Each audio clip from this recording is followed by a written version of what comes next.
என்ன சிவகாமி, இன்னும் காலையில நடந்ததே நினைச்சு வருத்தப்பட்டுக்கிட்டு இருக்கியா? அதான் எல்லாம் முடிஞ்சு போய் நம்ம பொண்ணு அவங்க வீட்டுக்கு போயிட்டா இல்ல, அப்புறம் ஏன் அதையே நினைச்சுக்கிட்டு இருக்க? நல்ல இடத்துக்கு அனுப்பி வச்சிருந்தா வருத்தப்பட மாட்டேன். நரகத்துக்கெல்லாம் அனுப்பி வச்சிருக்கேன். என்ன சிவகாமி பேசுற? ஏதோ நரகம் கிரகம்னு நீயே சாபம் கொடுக்குற மாதிரி. அர்ச்சனா போயிருக்கிறது அவ புகுந்த வீடு. இனிமே அவ அங்கதான் வாழ போறா, வாழணும். அதை ஞாபகத்துல வச்சுக்க. நான் ஒண்ணு சாபம் கொடுக்கலீங்க. என் பொண்ணு போயிருக்கிற இடத்துல அவளோட வாழ்க்கை நரகம் ஆயிடக்கூடாதுங்கிற பயத்துல பேசுறேன். காலம் முழுக்க அந்த பஜாரி கிட்ட மாட்டிக்கிட்டு என் பொண்ணு எப்படி எல்லாம் அவஸ்தைப்பட போறாளோ. கடவுளே, நீதான் என் பொண்ணை காப்பாத்தணும். அம்மா, நீ நினைக்கிற மாதிரிலாம் ஒண்ணும் நடக்காதுமா, தைரியமா இரு. எப்படிப்பா தைரியமா இருக்கிறது? பார்த்தல காலங்காத்தால வந்து என்னெல்லாம் பேசினான்னு. அந்த பொம்பளை கேட்ட வார்த்தையெல்லாம் இப்ப நினைச்சா கூட என் கை கால்லாம் நடுங்குது. நீங்க எல்லாரும் அதை வேடிக்கை பார்த்துட்டு தானே இருந்தீங்க.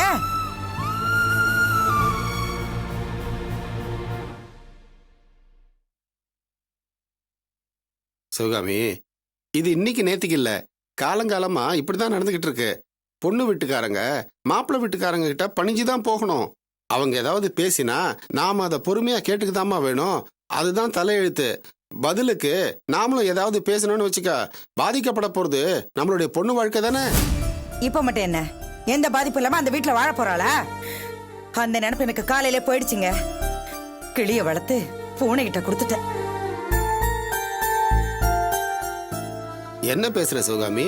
தப்பு நம்ம பேர்ல இருக்கிறதுனாலதான் சம்பந்தி அம்மா வீடு தேடி வந்து பிரச்சனை பண்ணிட்டு போனாங்க. அத வசதியா மறந்துடுறிய. என்னங்க பேசுறீங்க? ஆரம்பத்திலேயே பெரிய இன்ஜினியர்னு போய் சொன்னது, அதிகமா 10 பவுன் வேணும்னு கேட்டது, வாசல்ல நின்னு கூச்சல் போட்டு பிரச்சனை பண்ணது, இப்படி அடுக்கடுக்கா தப்பெல்லாம் அவங்க பண்ணிட்டு என்னமோ நாம தான் தப்பு பண்ண மாதிரி பேசுறீங்க. சிவகாமி, நீ ஒரு பக்கமாவே யோசிச்சா எப்படி? இன்னொரு பக்கமும் இருக்கு. என்ன பாக்குற? கல்யாணம் ஆன உடனே முறையா நாம பொண்ணை அவங்க வீட்டுக்கு அனுப்பி வைக்கல. மறு வீட்டுக்கு அழைக்க போகும்போது உன்னையும் வான்னு கூப்பிட்டேன். நீ வர முடியாதுன்னு பிடிவாதமா சொல்லிட்ட. பத்தாத்துக்கு மாப்பிள்ள மறு வீட்டுக்கு வந்தபோது அவரை நீ மரியாதை குறைவா நடத்தின. இவ்வளவுத்துக்கு மேல பொண்ணை அவங்க வீட்டுக்கு அனுப்பி வைக்காம மாப்பிள்ளைய அலக்கழிச்சியே இவ்வளவும் பண்ணினா யாருக்கு தான் கோபம் வராது? இதெல்லாம் என்னங்க நான் வேணும் நான் பண்ண? சந்தர்ப்ப சூழ்நிலை அப்படி அமைஞ்சு போச்சு, அதனால அனுப்பி வைக்காம இருந்தேன். அம்மா, அது நமக்கு தெரியுமா, சம்பந்தி அம்மாக்கு தெரியுமா? அதை புரிய வைக்கிறதுக்குள்ளார தான் அவங்க அவசரப்பட்டாங்க. அதுக்காக அந்த பொம்பளை அப்படியெல்லாம் பேசுவாளா? நீங்க எல்லாரும் தான் மாப்பிள்ளை குடும்பம் நல்ல குடும்பம் நல்ல குடும்பம்னு சொன்னீங்க. உங்க பேச்சை கேட்டு என் பொண்ணை அனுப்பி வச்சுட்டேன். சாதாரணமா அதிர்ந்து பேசினாலே நான் அர்ச்சனை தாங்க மாட்டா. இந்த பொம்பளை ரோட்ல நின்று பஜாரி மாதிரில கத்துறா. அவ கூட அனுப்பி வச்சிருக்கேன். அவ என்ன பாடுபடுத்துவாளோ என் பொண்ணு. அதை நினைச்சாலே என் நெஞ்சு கொதிக்குது. அம்மா, கவலைப்படாதம்மா. அங்க அர்ச்சனாக்கு ஒரு பிரச்சனையும் வராது. நடந்த பிரச்சனைக்கெல்லாம் நீ தான் காரணம்.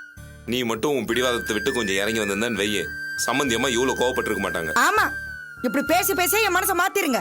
அந்த கேடுகட்ட குடும்பத்துக்கு என் பொண்ணை அனுப்பி வச்சாச்சு. நீங்கெல்லாம் நினைச்ச மாதிரி நடந்துருச்சு. இப்போ உங்களுக்கு சந்தோஷம் தானே? கவலையும் வலியும் எனக்கு மட்டும்தான். சிவகாமி, உனக்கு எந்த கவலையும் வேதனையும் தேவையே இல்லை. சம்பந்தி அம்மாவனா முன்ன பின்ன பேசுறவங்களா இருக்கலாம். ஆனா அந்த வீட்டுல இருக்கிற பெரியவர் ரொம்ப நியாயமானவர். நம்ம பொண்ணு வாழ்க்கை நல்லா இருக்கும்னு எனக்கு வாக்குறுதி கொடுத்தவர். அதை விட முக்கியம், மாப்பிள்ள ரொம்ப நல்லவர். நம்ம பொண்ணுக்கு அந்த வீட்டுல எந்த குறையும் இருக்காது. ஆமா, சதா சர்வ நேரமா அந்த பெரியவர் தானே அர்ச்சனா கூடவே அந்த வீட்டுல இருக்க போறாரு. எந்த குறையும் இல்லாம இருக்கிறதுக்கு அந்த மாமியார் தானே கூடவே இருக்க போறா. அம்மா, நம்புமா, நம்பிக்கை தான் வாழ்க்கை. அவங்களும் ஒரு பொண்ணை பெற்றிருக்காங்கல்ல, அர்ச்சனாவை நல்லபடியா பாத்துக்குவாங்க. நல்லதை நினைப்போம்மா, நல்லதே நடக்கும். சிவகாமி, வினோத் சொல்றதுதான் சரி. சம்பந்தி அம்மா மட்டும் மாறணும்னு எதிர்பார்க்கிற நீயும் உன் பிடிவாதத்தை மாத்திக்கணும். அப்படி மாத்திக்கிட்டேன்னா கண்டிப்பா நம்ம பொண்ணு வாழ்க்கை நல்லா தான் இருக்கும்.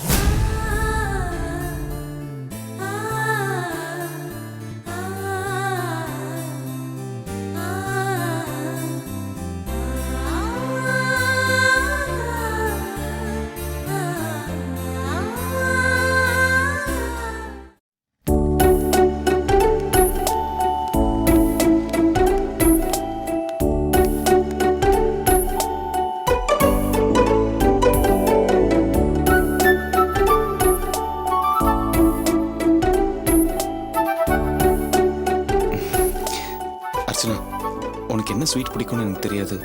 அதான் எனக்கு பிடிச்ச பால்கோவா வாங்கிட்டு வந்திருக்கேன். இந்தா எடுத்துக்கோ. பாப்பா இல்லைம்மா, நீங்கள் தான் வீட்டுக்கு வரும்போது அர்ச்சனாவுக்கும் ஏதாவது வாங்கிட்டு வர சொன்னீங்க. அதான் பால்கோவா வாங்கிட்டு வந்தேன். பரவாயில்லையே, பொண்டாட்டிக்கு ஸ்வீட் வாங்கிட்டு வர சொன்ன உடனே மறக்காம வாங்கிட்டு வந்துட்டேன். கூட அவகிட்ட வாங்கிக்கோ அர்ச்சனா. வாங்கிக்கமா. இந்தாங்கம்மா, இன்னைக்கு கலெக்ஷன் பண்ணோம். நீ போய் கை காலெல்லாம் கழுவிட்டு வா, கொடுங்க. சாப்பிடலாம். சரிம்மா. ராணி வாடி, சாப்பாடு எடுத்து வை.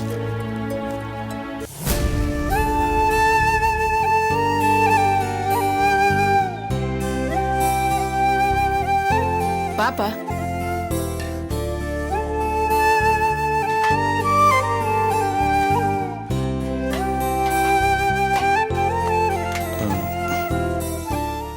கூப்பிடு. வாங்க, நீ சாப்பிடலாம். எனக்கு வேண்டாம், பசிக்கல. என்னம்மா அர்ச்சனா, எப்ப சாப்பிட கூப்பிட்டாலும் வேண்டாங்கிற. வா வந்து சாப்பிடு. எனக்கு வேண்டாம் அத்தை, நான் அப்புறமா சாப்பிட்டுக்கிறேன். அண்ணா, அண்ணி அப்புறம் சாப்பிடுவாங்க, நீங்க சாப்பிடுங்க.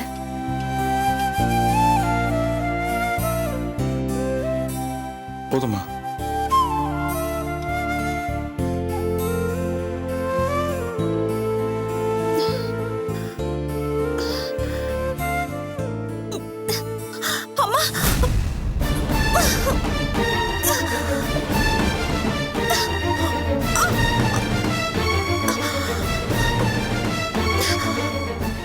அம்மா, அர்ச்சனாக்கு என்னமாச்சு? இப்படி வழியில துடிச்சிட்டு இருக்கா? ஒண்ணும் இல்லப்பா, நீ சாப்பிடு, நான் பாக்குறேன். என்னம்மா நீங்க வழியில துடிச்சிட்டு இருக்கா, ஒண்ணுமே இல்லைங்கிறீங்க? நீங்க சும்மா இருங்க. அண்ணா, நீங்க சாப்பிடுங்க, நான் பாத்துக்கிறேன். என்ன நீ, என்னாச்சு?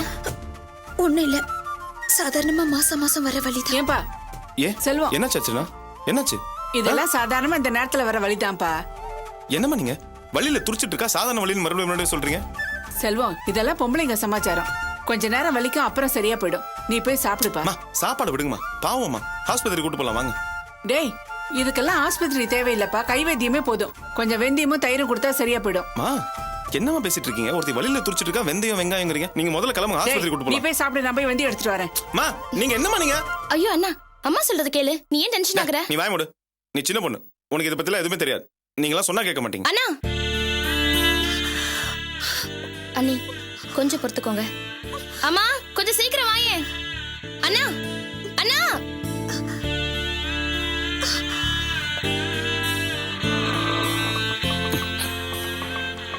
ஒரு 5 நிமிஷம் இருக்குண்ணே.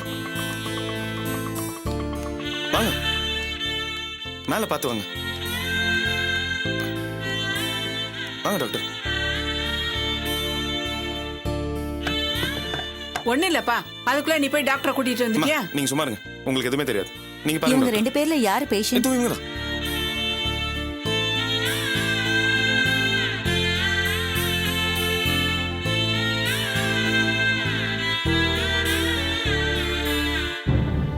நல்லா மூச்சை இழுத்து விடுங்கம்மா. எல்லாமே நார்மலா தானே இருக்கு. எதனால உங்களுக்கு வயித்து வலி? சொல்லுமா. ஓ, அதானா. இப்ப எப்படிமா இருக்கு? பரவாயில்ல டாக்டர், மாத்திரை சாப்பிட்டுருக்கேன். என்ன மாத்திரை சாப்பிட்டீங்க? இதோ நான் எடுத்துட்டு வரேன். ஆ,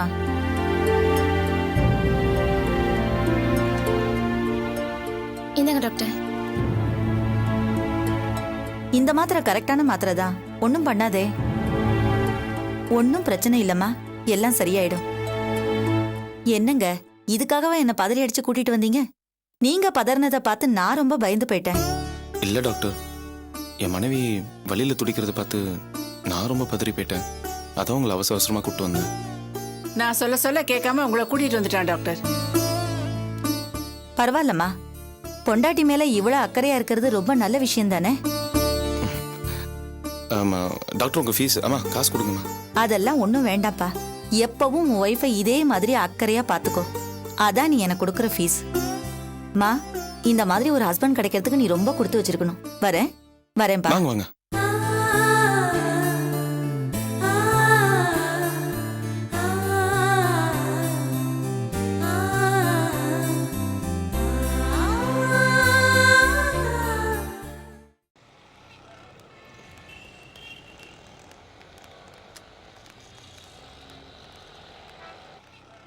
சொல்லு. சேச்சா பிஸி ஒன்றும் இல்லை. எங்க இருக்க? ஆஃபீஸ்லயா? ஓ madam madam madam sorry.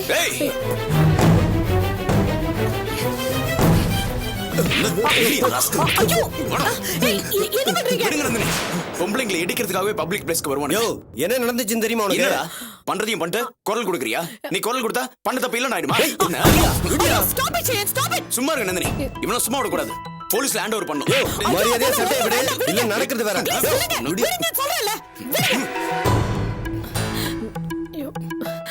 Sir I'm sorry sir, நீங்க போங்க. மேடம் உங்களுக்காகத்தான் சும்மா விட்டுட்டு போறேன், இல்ல நடக்கிறதே வேற. சாரி சார், நீங்க போங்க. என்னங்க நீங்க பாட்டு போக விட்டீங்க. இந்த மாதிரி ஆளுங்க எல்லாம் அடிச்சு 4 பேருக்கு முன்னாடி ரோட்ல எடுத்துட்டு போனோம். அப்பதான் புத்தி வரும். உங்க மனசுல என்ன பெரிய ஹீரோ நினைப்பா? இல்ல நந்தினி, அவன் தான் வேணும்னு உங்க மேல வந்து வேற ஒரு பொண்ணை இடிச்சவனே செருப்ப கட்டி அடிச்சவன் நானு. என் மேல ஒருத்த இடிச்சா நான் சும்மா விட்டுருவேனா? அதானே, அப்ப ஏன் அவனை சும்மா போக விட்டீங்க? ஐயோ, நான் தான் ஸ்லிப் ஆகி அவன் மேல விழுந்தேன். என்ன நடந்ததுன்னே தெரியாம உடனே அவன் மேல கை வச்சிட்டீங்க. இப்படி எல்லாம் பண்ணா என் மனசுல அப்படியே காதல் வந்து உங்களை லவ் பண்ணிடுவனா? இல்ல நந்தினி, அது நீங்க வந்து பாருங்க, உங்க ஃபர்ஸ்ட் அப்ரோச்ச பார்த்து நீங்க ஒரு ஜென்டில்மேன் நினைச்சேன். உங்க மேல ஒரு மரியாதை இருந்தது. இப்ப உங்க மரியாதை நீங்களே கெடுத்துக்கிட்டீங்க. இனிமேலாவது சினிமா தனமா இந்த மாதிரி ஹீரோயிசம்லாம் காட்டாம கொஞ்சம் மெச்சூர்டா நடந்துக்க பாருங்க.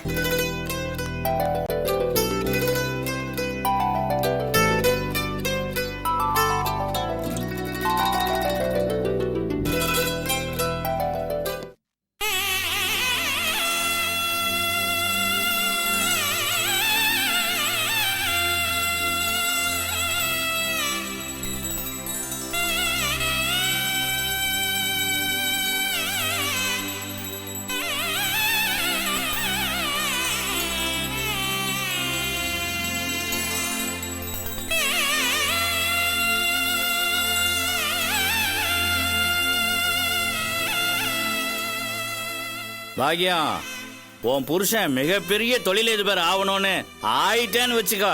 இந்த தீபாரதனை எடுத்துக்கோ. இனிமேலாவது வெட்டி பேச்சு பேசி காலத்தை கழிக்காம ஒழுங்கா வேலையை பாரு. அது சரி. இந்த மௌன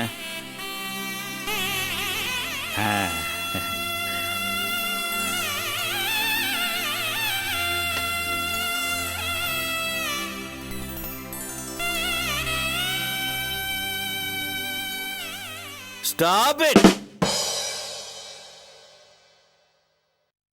All family members, come on, listen to me.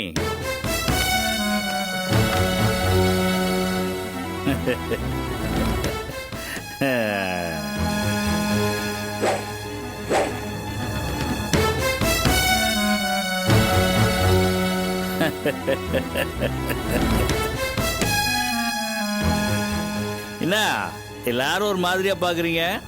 இதுவரைக்கும் சாதாரண பூங்காவனமா இருந்தன்னா இன்னையிலிருந்து மாபெரும் தொழிலதிபர் பூங்காவனமா மாறிட்டேன்ல. இனிமே என்னோட வளர்ச்சியை யாராலையும் எந்த சக்தியாலையும் தடுத்து நிறுத்த முடியாது. வாழ்க்கையில முன்னுக்கு அப்படியே மேல மேல மேல மேல மேல மேல மேல மேல போய்கிட்டே இருப்பேன்ல.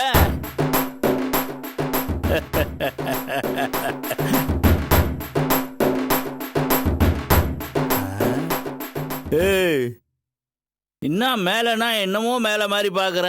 நான் சொன்னது அந்த மேல இல்லடி, வாழ்க்கையின் உச்சம்.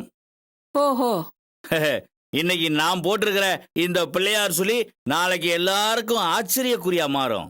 பூங்கா ஃபைனான்ஸ், பூங்கா ரியல் எஸ்டேட், பூங்கா ஷிப்பிங் கார்பரேஷன், பூங்கா ஏர்வேஸ், பூங்கா ஜிகு ஜிகு ரயில்வேஸ். ரயில்வேஸ் எல்லாம் பிரைவேட்ல விட முடியாதுப்பா. அட விடுமா, அது ஒரு ஃப்ளோல வந்துருச்சு. இந்த வாசு பையன் தான் இப்படி எல்லாம் குதர்க்கமா பேசுவான். எங்க அவன் தண்ணி போட போயிருக்கானா?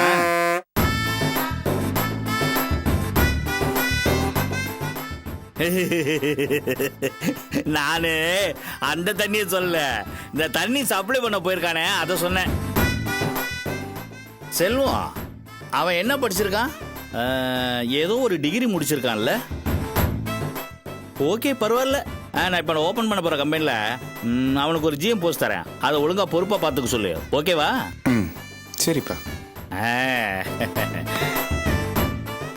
ராணி, நீ இனிமே காலேஜுக்கு ஃபீஸ் கட்டணும், பேனா வாங்கணும், பென்சில் வாங்கணும், புக்கு வாங்கணும், பை வாங்கணும், அழிக்கிற ரப்பர் வாங்கணும் அப்படின்னு சொல்லி செல்வத்தை டிஸ்டர்ப் பண்ணவே கூடாது. என்ன அமௌண்ட் வேணுமோ அப்பாட்ட சொல்லு, அப்பா ஒரே செக்கா கீச்சிடுறேன். ஓகே? செல்வம், நீ கூட அந்த மெக்கானிக் ஷெட்டை க்ளோஸ் பண்ணிடு. ஏன்பா ஷெட்டு நல்லா தானே போயிட்டு இருக்கு. மைசன், அந்த செட்டை இப்ப க்ளோஸ் பண்ண வேண்டாம். இன்னும் ஒரு 6 மாசம் கழிச்சு அந்த செட்டை க்ளோஸ் பண்ணிடு. அப்ப உனக்கு ஒரு கார் ஃபேக்டரி வச்சு தரேன், அதை மெயின்டைன் பண்ணு. ஓகே? அது மருமகளே, நீ ரொம்ப விவரமான பொண்ணு. நம்ம கம்பெனியோட வரவு செலவு கணக்கு, இந்த வருமான வரி கட்டுறதெல்லாம் இனிமே நீ தான் பாத்துக்கணும். ஏன்னா இந்த வரி ஏய்ப்பு பண்ணிட்டான் பூங்காவணும்னு நாளைக்கு எவனும் நாக்குல பல்லு போட்டு ஒரு வார்த்தை சொல்லிடக்கூடாது. ஓகே? பாக்கியம், நீ இனிமே புடவையே கட்டக்கூடாது. என்னையா சொல்ற? ஆமா, நீ இந்த உலக கோடீஸ்வரனோட பொண்டாட்டி. வீட்டுல இருக்கும்போது சாதாரண புடவை கட்டக்கூடாது, அப்படியே பட்டு புடவை கட்டிக்கிட்டு ஜொலி ஜொலின்னு ஜொலிக்கணுமே. அப்புறம் இந்த கழுத்து நிறைய நெக்லஸ், இந்த கை நிறைய வளையல், அப்புறம் இந்த இடுப்ப சுத்தியிலும் வைரத்துல ஒட்டியானம். அது மட்டும் இல்ல, நீ சாதாரணமா இந்த மார்க்கெட்டுக்கு போறது கூட இம்போர்ட்டட் கார் வாங்கி தருவேன். அதுக்கப்புறம் நீ இந்த உலகத்துல இந்த நாட்டுல எங்க வேணாலும் சுத்திட்டு வரலாம் விசா இல்லாம. ஏன்னா நான் உனக்குன்னு தனி பிளைட் வாங்கி கொடுப்பேன். பிளைட்டு சரியா, அதெல்லாம் அப்புறம் வாங்கிக்கலாம். ரொம்ப நேரமா இப்படி வாயிலே பந்தல் போட்டுட்டு இருக்கியே, இந்த வேலையெல்லாம் எப்ப ஆரம்பிக்க போறதா உத்தேசம்? இன்னும் ஆரம்பிக்கவே இல்லைல்ல? ஆமாப்பா, ஆரம்பிங்க. நீங்க எப்படி பண்றீங்கன்றத பாக்குறதுக்கு தான் வெயிட் பண்ணிட்டு இருக்கோம். அவ்வளவுதானே, இதோ இப்பவே ஆரம்பிச்சிடுறேன்.